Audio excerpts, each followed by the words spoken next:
নমস্কার বন্ধুরা, আশা করি আপনারা সকলে ভালো আছেন। আমিও খুব ভালো আছি। ভালোবাসায় ভালো থাকাতে আপনাদের সকলকে স্বাগত জানাই। আজ অনেক ভোরে ঘুম থেকে উঠেছি। সকালে কিছু কাজ ছিল, নিজের পড়াশোনা ও লেখালেখির কিছু কাজ। সেগুলিকে সব সম্পূর্ণ করে এবার নামলাম বাগানে। আর ভাবলাম আপনাদের সঙ্গে দুদিন ধরে কথা বলিনি, একটু কিছু কথাও শেয়ার করা যাবে। এই দেখুন, রঙ্গন গাছটা দেখছেন কি সুন্দর, গোটা গাছটায় ফুলে ভরা।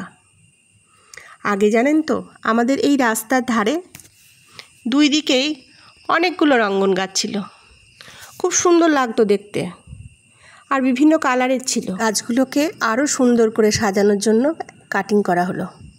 দুর্ভাগ্যবশত সেই গাছগুলি সবগুলো শুকিয়ে গেল। খুব কষ্ট হয়েছিল জানেন তখন।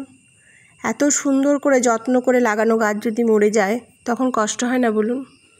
আমরা যেহেতু কর্মজীবী মানুষ, তাই প্রতিদিনের ব্যস্ততার মধ্যে গাছপালার যত্ন নেওয়া সবসময় সম্ভব হয় না।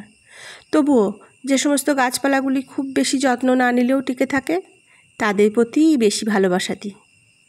আমার বাড়ির মানুষটিও কিন্তু গাছপালা ভীষণ ভালোবাসেন। তারও গাছের প্রতি আলাদা আকর্ষণ আছে। ছুটির দিনে তাকে সবচেয়ে বেশি সময় দেখা যাবে বাগানে। গাছের পাতা ছাঁটা, জল দেওয়া, নতুন চারা লাগানো, এই নিয়েই তিনি ব্যস্ত থাকেন। এই গাছটি আমার অনিতাদি আমাকে গিফট করেছিলেন।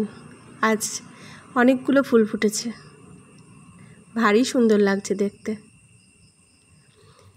এরই মধ্যে আমার কিন্তু বাজার চলে এসেছে, আপনাদের সঙ্গে সেগুলিকে শেয়ার করব। চলুন, আজ বাজারে আমি অনেকগুলো মাছ আনতে বলেছি জানেন।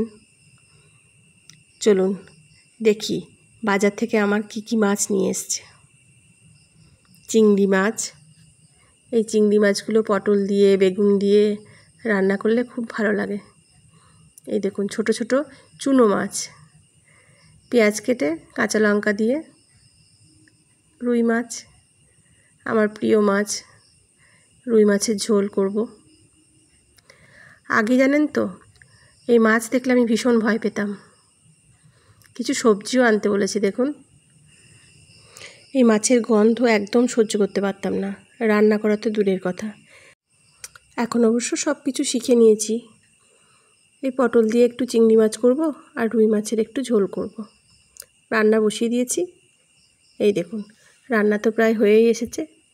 এবার আমি একটু ধনেপাতা দিয়ে দিলে পটল চিংড়িটা হয়ে যাবে।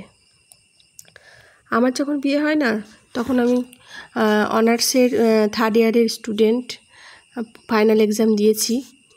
তখনও কিন্তু রেজাল্ট বের হয়নি। বিয়ের পর থেকেই কিন্তু সংসারে কাজ শেখা শুরু করি।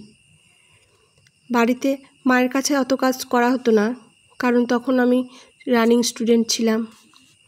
এখন অবশ্য সব কিছুই পারি, আমার শেখার আগ্রহও ছিল।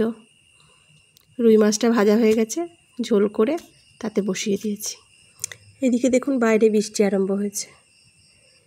এই বৃষ্টি দেখতেও খুব ভালো লাগে।